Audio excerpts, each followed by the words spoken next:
Congressman Lynn Westmoreland was in Fayette recently. Here's what he had to say to an audience very much interested in the latest congressional happenings. In this highly contentious political year, our elected officials are under scrutiny by their constituents who want answers to the hot-button issues. And Fayette County is no different, which is why Congressman Lynn Westmoreland spoke to a group of local leaders who definitely had a lot on their mind.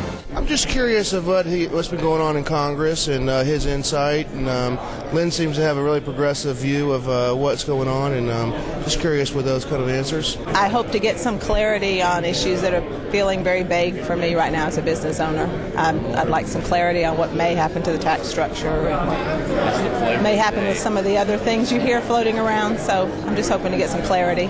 Help me welcome Lynn Westmoreland.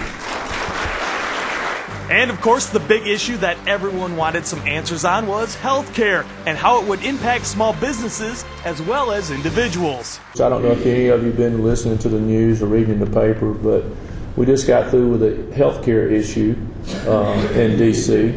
Oh, yeah. We have some serious concerns about how we're going to pay for this health care.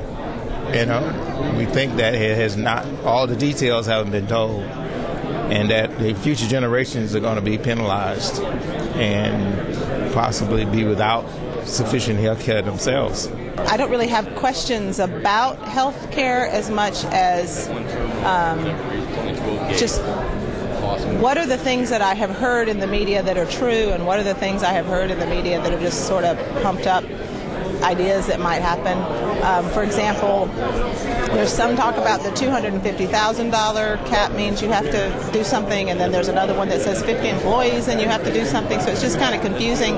So right now I feel like everything is just stopped until I understand what's coming down the pike. I think there was a lot of political capital spent on that issue. We still don't know exactly the outcome of it.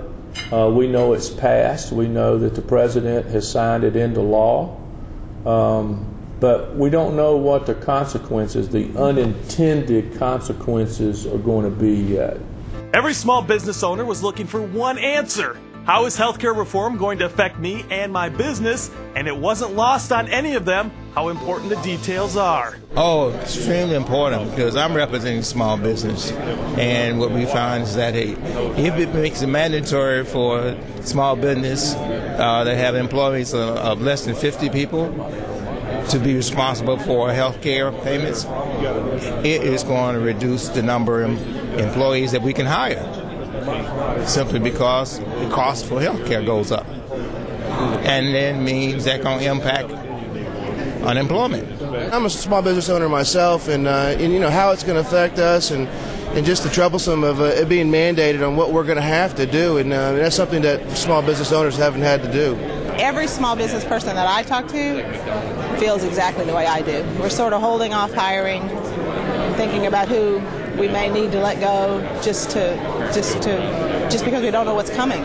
They're going to have to come back and pass some small pieces of legislation to correct some of those, but I think that's going to be something that you see over the next 2 or 3 years when some of this stuff comes into play, that they're going to have to make some corrections. Some of it is about the pre-existing conditions for young people, children is one of them. The TRICARE issue, for any of you retired military, we're probably going to have to come back and look at the TRICARE issue again. So there is a number of things in there that they're going to have to fix. Once it was all said and done, Congressman Westmoreland answered a number of questions on a variety of topics. But more importantly, the people of Fayette County had their voices heard and gave the congressman their concerns to take back to Washington. Thank each and every one of you. Thank for your hard work and putting infrastructure in this community that you do, put money in the market, employing people, providing people with hope and fulfillment of dreams. I wish all of you the very best, and if there's anything we can ever do to help you or your family, we're here to do it. Thank you, and God bless you.